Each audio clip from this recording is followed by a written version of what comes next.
Hi everyone, this is Veronica.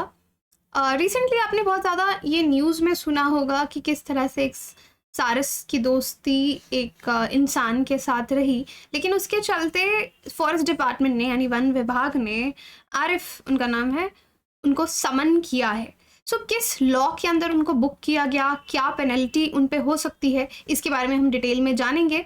सो ये topic आपके लिए ठीक है। सोशल मीडिया पे काफ़ी व्यूज़ वीडियोस को मिले कि 1 साल से किस तरह से दोनों की दोस्ती थी। इंजर्ड था सारस, तब उसको बचाया, so animal this bird started to be with him, be friends with him. लेकिन आपके लिए एग्जाम्स के पर्सपेक्टिव से इम्पॉर्टेंट है ऑल द लॉज जो वाइल्ड लाइफ प्रोटेक्शन एक्ट के अंदर आते हैं और क्या क्या हमारा लॉ बोलता है। तो हम इसको डिटेल में पढ़ेंगे। आपकी कोई भी क्वेरी हो आप मुझसे कनेक्ट कर सकते हैं, because I feel together we can make a huge difference. So it gonna be long video. So Arif सारिस न्यूज़ तो आपने देखा, प्रिंट मीडिया में भी काफ़ी ज़्यादा ये न्यूज़ में आ रहा था, ही इज़ द मैन और this is the crane. March 9 की बात है। Mohammad Arif, his 35-year-old man, Uttar Pradesh से हैं और इनको बुक कर लिया गया under wild life protection act 1972। तो इस प्रोटेक्शन एक्ट के अंदर इनको बुक किया गया। क्यों? क्योंकि इलीगली इन पे आरोप लगा कि इलीगली इन्होंने एक इंजर्ड सारस क्रेन को अपने पास रखा है जो इनके विलेज में था। ठीक है, इलीगली, माइंड द वर्ड। ठीक है, now this bird sarus crane usually ये कहाँ पाया जाता है? ये बर्ड यूजुअली वेटलैंड्स में पाया जाता है। वेटलैंड्स कैसे एरियाज हैं? शैलो वाटर, जहाँ पे साल में पूरे साल रहे या सीजनली रहे। ऐसा नहीं है कि पानी आपको दिखना चाहिए, हो सकता है ग्राउंड वाटर में काफ़ी ज़्यादा पानी हो, तो इस तरह के एरियाज को हम वेटलैंड्स बोलते हैं।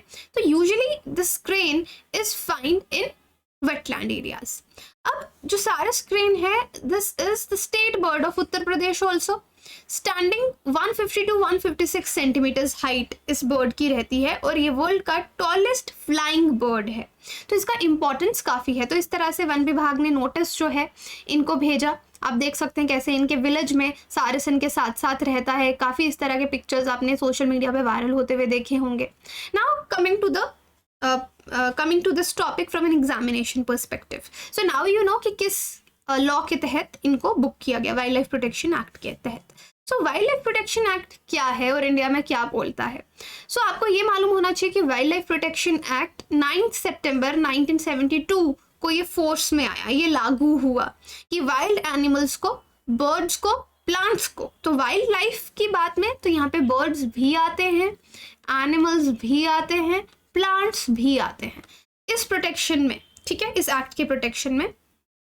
सो in wild animals, birds, plants को सिक्योरिटी दी जाएगी, प्रोटेक्शन दी जाएगी, ताकि कि देश का इकोलॉजिकल और इन्वायरमेंटल जो बैलेंस है वो बना रहे, सिक्योरिटी देश की बनी रहे। सो मेनली अब वाइल्ड लाइफ प्रोटेक्शन एक्ट में जो भी आपकी प्रोटेक्टेड स्पीशीज हैं उनको प्रोटेक्ट किया जाता है 2 तरीके से। पहला कि हम उनकी हंटिंग नहीं होने देते, कि कोई भी शिकार नहीं करेगा। डिफरेंट तरह के स्केड्यूल्स बनाए गए हैं, स्केड्यूल 1, स्केड्यूल 2, 3, 4, उस हिसाब से हंटिंग पे रोक लगाई है। सेकेंडली, एक तो आप उनको मारने से रोकोगे ताकि इलीगली उनकी हंटिंग ना हो। दूसरा इंपॉर्टेंट चीज़ है कि हम बहुत सारे प्रोटेक्टेड एरियाज बनाते हैं, जैसे कि नेशनल पार्क, सेंचुरीज, स्पीशीज को प्रोटेक्ट करने के लिए। तो मेनली ये 2 तरीके हमारे पास रहते हैं। फर्दर इस एक्ट में कहा जाता है किसी भी वाइल्ड लाइफ को जो पर्टिकुलर स्केड्यूल्स में आते हैं उनको आप कैप्चर नहीं कर सकते, पकड़ नहीं सकते, उनको मार नहीं सकते। स्पेशली जो एनिमल्स स्केड्यूल्स में आते हैं, 1 to 4 के जो स्केड्यूल हैं, ये 4, उनमें जो एनिमल्स आते हैं आप उनको पकड़ या हंट नहीं कर सकते। कुछ एक्सेप्शंस ज़रूर हैं। एक्सेप्शंस की बात है कि कोई ऐसी बीमारी हो गई है जानवर को जो एक पैंडमिक फैला सकती है, या ह्यूमन हेल्थ उससे खतरे में जा सकती है, या उसकी कोई स्पीशीज़ वाइप हो सकती है, या फिर जब तक कि इंसान के जान पे ना आई हो, किसी के लिए लाइफ थ्रेटनिंग चीज़ ना हो गई हो, तब तक आप उसको नहीं मार सकते। So few exceptions are there. तो ये चारों स्केड्यूल में आपके साथ डिस्कस करूंगी जो वाइल्ड लाइफ प्रोटेक्शन एक्ट में है। स्केड्यूल 1 में आपके एंडेंजर्ड स्पीशीज आते हैं। So what are endangered species? आप जानते हैं कि IUCN की थ्रेटेंड लिस्ट है ना, आपकी रेड लिस्ट आती है जिसमें you have various categories like vulnerable, endangered, critically endangered. तो क्रिटिकली एंडेंजर्ड का मतलब बिल्कुल एक्सटेंशन के पास। तो ये कैटेगरीज स्पीशीज को इस हिसाब से दी जाती है कि कितना खतरा है उसको कि आने वाले समय में वो एक्सटिंक्ट हो सकता है। तो स्केड्यूल 1 में हमने एंडेंजर्ड स्पीशीज को रखा है और आप इनको थ्रू आउट इंडिया इनका शिकार नहीं कर सकते। एक्सेप्ट जब तक कि वो ह्यूमन लाइफ के लिए खतरा है। एब्सोल्यूट प्रोटेक्शन यहाँ दी जाएगी स्पीशीज को जो इस लिस्ट में है। ट्रेड, इसका ट्रेड एक देश से दूसरे देश में ले जाना, कोई व्यापार होना इन स्पीशीज का या इनके किसी पार्ट का, वो भी प्रोहिबिटेड है, वो नहीं हो सकता। ये शेड्यूल 1 है। शेड्यूल 2 में हाई प्रोटेक्शन दी जाती है, ट्रेड यहाँ पे भी प्रोहिबिटेड है, और सेम चीज़ कि आप उसको हंट नहीं कर सकते जब तक कि इंसान के लिए खतरा नहीं है। अब शेड्यूल 3 और 4 में वो स्पीशीज आते हैं जो एंडेंजर्ड नहीं है। तो this includes protected species, but अगर कोई पेनल्टी होती है वायलेशन की तो वो लेस है। पहले 2 शेड्यूल्स में जो सजा मिलती है या पेनल्टी पड़ती है वो ज़्यादा बड़ी है, शेड्यूल 3-4 में वो कम है। शेड्यूल 5 में वो एनिमल्स हैं दैट कैन बी हंटेड, जिनका शिकार किया जा सकता है। शेड्यूल 6 में वो प्लांट्स हैं जिनको आप कल्टीवेट नहीं कर सकते, जिनकी खेती आप नहीं कर सकते, ठीक है। सो ब्रॉडली कोई अगर ऑफेंस होता है, इलीगल एक्टिविटी होती है अंडर द एक्ट, उसको 3 कैटेगरीज में डिवाइड कर सकते हैं। Hunting under section 9, 17A to 16, unauthorised possession, तो इसमें कितने सेक्शंस हैं। Offences related to protected areas, तो 3 कैटेगरीज में आप इसको ब्रॉडली डिवाइड करेंगे। अब हंटिंग को किस तरीके से ये एक्ट बोलता है कि शिकार करना क्या है, सेक्शन 2 पार्ट 16 में अगर आप देखेंगे एक्ट का, इसका मतलब है कि सिर्फ आपने जानवर को मार दिया वही हंटिंग नहीं है, लेकिन अगर आपने कोशिश भी की है तो वो भी हंटिंग है, ठीक है। एडिशनली आपने कैप्चर किया है, पकड़ के रखा है किसी वाइल्ड एनिमल को, ट्रैपिंग की है, बेट किया है, कुछ भी, सो वो भी सेम हंटिंग के अंदर ही आएगा। तो हंटिंग का मतलब सिर्फ मारना नहीं है। सो कैप्टिव एनिमल्स का क्या मतलब है। कैप्टिव एनिमल को इन्होंने क्या बोला, is defined under wild life protection act कि कोई भी एनिमल जो शेड्यूल 1 से 4 के बीच में है, ठीक है, जिसको आपने पकड़ के रखा है या कैप्टिविटी में आप उसकी ब्रीडिंग करा रहे हो, वो कैप्टिव एनिमल है। चाहे वो इंजर्ड हो, जख्मी हो, या destroying any part of the animal और इट्स एग्स, अगर आपने उस एनिमल का उसको आपने इंजर्ड किया, आपने उसका कोई पार्ट भी अपने पास रखा, तो भी वो ऑफेंस माना जाएगा और वो पनिशेबल है, सजा मिलेगी सेक्शन 9 ऑफ द एक्ट, ठीक है। तो ये चीज़ यहाँ पे कही गई है। अब coming to this particular bird, sarus crane, अगर आप देखेंगे टॉलेस्ट फ्लाइंग बर्ड है। ये प्रीलिम्स के लिए आपके फैक्ट हो जाएंगे, जिसको स्टेट बर्ड उत्तर प्रदेश का 2014 में घोषित किया गया। Now see, it is not endangered, it is vulnerable. ये वल्नरेबल है, तो वल्नरेबल लीस्ट कैटेगरी है, फिर एंडेंजर्ड है, फिर क्रिटिकली एंडेंजर्ड है, ठीक है, IUCN रेड लिस्ट में। WWF की माने इनकी पॉपुलेशन बहुत कम हो रही है, डिक्लाइन पे है। इंडिया में मेजॉरिटी पॉपुलेशन यूपी में पाई जाती है। इसको शेड्यूल 4 में रखा है, तो आपको याद रखना है शेड्यूल 1-2 में बहुत हार्श पनिशमेंट्स हैं, but this animals in schedule 4 of wild life protection act. तो ये सब कुछ फैक्ट्स हैं जो आपको प्रीलिम्स में काम आ सकते हैं, क्योंकि ये न्यूज़ काफ़ी रही है। Now cranes are known to live in association with humans, तो पहले भी हम जानते हैं कि क्रेन्स ह्यूमंस के साथ एसोसिएशन में रहते हैं। वेल वाटर्ड प्लेन्स में, मार्श लैंड्स में, जैसे धनौरी वेटलैंड है यूपी में, वो सूटेबल है इनकी नेस्टिंग और इनके रहने के लिए। ह्यूमन एक्टिविटीज़, हैबिटेट लॉस, ये सब खतरा है जिससे इनकी पॉपुलेशन कम हुई है। Hunting obviously. So just see कि एडल्ट कितनी देर में ग्रो होता है। सो आप देख सकते हैं 1 डे में इतना होगा, 12 to 15 days, and then you can see an adult bird, ठीक है। इस तरीके से ये बर्ड दिखता है।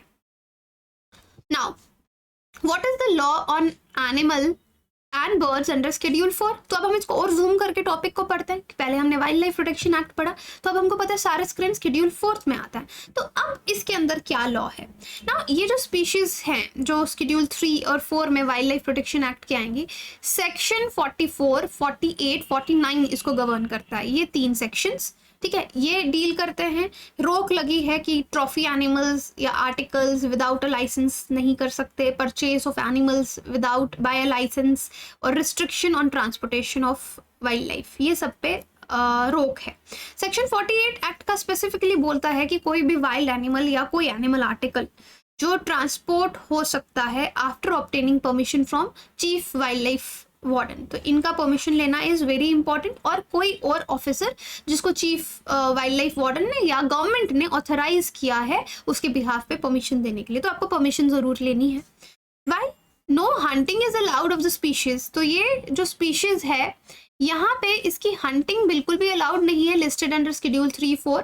पार्ट 1 जो शेड्यूल 2 का है वो बोलता है सेक्शन 44 प्रोवाइड करती है कि कुछ लाइसेंसेस मिल सकते हैं, जो ईटिंग हाउसेस हैं, होटल्स, रेस्टोरेंट्स, डीलर्स जो एनिमल आर्टिकल्स में डील करते हैं, उनको कुछ लाइसेंसेस दिए जा सकते हैं। ओके, नाउ अगर कोई वाइल्ड लाइफ प्रोटेक्शन एक्ट को वायलेट करता है तो किस तरह की सज़ा मिलेगी? सेक्शन 51 बताता है कि कोई भी पर्सन जो कोई भी प्रोविजन एक्ट का उसको वायलेट करता है, एक्सेप्ट दोज ट्रेड, कॉमर्स और टैक्सीडर्मी ऑफ सर्टेन एनिमल्स, उनको छोड़ के उसको पनिशमेंट मिलेगी, shall be punish with up to 3 years imprisonment, या फिर उसको 25,000 का फाइन, या दोनों हो सकता है। और this also extends to any rule, order और breach of conditions of license और परमिट। तो मतलब अगर एक्ट के अंदर कोई रूल भी आया है, उसका भी अगर उल्लंघन हुआ है तो ये चीज़ उस पर भी अप्लाई होगी। हाउएवर, लेटेस्ट अमेंडमेंट जो 1972 एक्ट में, आपको पता है रिसेंटली 2 अगस्त 2022 को कुछ अमेंडमेंट्स हुई हैं, अभी तक फोर्स में नहीं आई, बट फोर्स में आ जाएंगी बहुत जल्दी। The fine was increase to 1 lakh, तो 25,000 से ये फाइन 1 लाख तक हो चुका है। सो अगर ये एनिमल, ये offence is related to animals जो पहले 2 शेड्यूल में है, तो उसमें सजा भी हो सकती है, इम्प्रिजनमेंट हो सकती है 3 से 7 साल की, और without a fine of 10,000 which will increase to 25,000 after 2022 amendment. लेकिन अगेन माइंडेड, ये शेड्यूल 1 और शेड्यूल 2 वाले एनिमल्स के लिए, सारस cranes and schedule 4। So further section 57 क्या बोलता है? When during the prosecution of an offence under the act, it is established that a person is possession, custody or control of any captive animal. अब okay, ये मैं आपको समझा देती हूँ कि अगर सेक्शन 57 के तहत प्रूव हो जाता है कि एक इंसान के पास ये शेड्यूल का कोई एनिमल था या कोई बर्ड था, कैप्टिव एनिमल था, तो अपने आप को इनोसेंट प्रूव करने की जो बर्डन है वो एक्यूज्ड पे होगा, उसको खुद को इनोसेंट प्रूव करना पड़ेगा, ये बर्डन उस पे होगा। ठीक है, तो इसके चलते स्टेट गवर्नमेंट के पास क्या पावर्स हैं? जैसे 1976 में 42nd अमेंडमेंट आया forest protection, wildlife animals और बर्ड्स का, तो जो पावर्स हैं अगर आप देखोगे, they were transfer from state to concurrent list, तो ये सारी चीज़ें स्टेट से कंकरेंट लिस्ट में आ गई। लेकिन स्टेट गवर्नमेंट्स के पास आज भी काफ़ी पावर्स हैं, जैसे सेक्शन 4 स्टेट गवर्नमेंट को अलाउ करती है कि चीफ वाइल्ड लाइफ वार्डन या वाइल्ड लाइफ वार्डन्स वो सेट कर सकते हैं, वो असाइन कर सकते हैं, एम्प्लॉयज असाइन कर सकते हैं। So yes, there are certain powers with the state governments also. And recently that you should know कि वाइल्ड लाइफ प्रोटेक्शन एक्ट में 2022 में अमेंडमेंट आया। ऑल्दो मैंने इस पर अलग से भी वीडियो बनाया था। ये अमेंडमेंट्स क्यों की गई थी? साइट्स को देखते हुए, because we are member of CITES international treaty, तो हमने कुछ चीज़ें यहाँ पे चेंज की। जैसे एलिफेंट हो गया, वो रिलीजियस पर्पस के लिए यूज़ किया जा सकता है। स्टैंडिंग कमेटी बनाने की बात की, कुछ पावर्स को करने के लिए, ठीक है, यूज़ करने के लिए। साइंटिफिक अथॉरिटी अपॉइंट की गई गाइडेंस देने के लिए, कोई भी मैटर अगर किसी स्पेसिमेन से रिलेटेड है जिसका ट्रेड हो रहा है, तो कुछ चेंजेस इसमें की हैं। बिल में पेनल्टीज़ भी डिस्क्राइब की गई थी। जनरल वायलेशन के लिए मैक्सिमम फाइन 25,000 से 1 लाख किया गया था, और स्पेशली प्रोटेक्टेड एनिमल्स के केस में मिनिमम फाइन 10,000 से 25,000 किया गया था। तो ये चीज़ें चेंज हुई थी। सो अब जितना मैंने आपको पढ़ाया, आप उस हिसाब से बता सकते हैं कि शेड्यूल 4 एनिमल है सारे स्क्रीन में, तो आरिफ के साथ क्या हो सकता है इन दिस केस, राइट। ताकि आप अपनी तैयारी हमारे साथ कर सकते हैं। वीरो यूपीएससी इज अ कोड, और आज बिल्कुल लास्ट डेट है 43% डिस्काउंट की। अगर आप ये लेना चाहते हैं तो मुझे कांटेक्ट कीजिए। वीरो यूपीएससी मेरा कोड है जिसको आप यूज़ कर सकते हैं। ईएमआई पे भी ले सकते हैं, 0% ईएमआई है। और इनकेस आप 31 आज लास्ट डेट है, आज अगर ये ऑफर लेते हैं 2024 में आप प्रीलिम्स क्लियर करते हैं, तो आपके रहना खाना अनअकैडमी पे होगा। आपको फुल ऑन प्रिपरेशन जो है वो करवाई जाएगी मेंस की। So yes, today is the last date. बाकी आरएम बैच 30 से शुरू हुआ है। 2026 का बैच भी शुरू हुआ है। फाउंडेशन 0% ईएमआई है। ऑफलाइन पढ़ना चाहते हैं विद द सेम कोड, आप वहाँ पे भी एडमिशन ले सकते हैं। Thank you so much.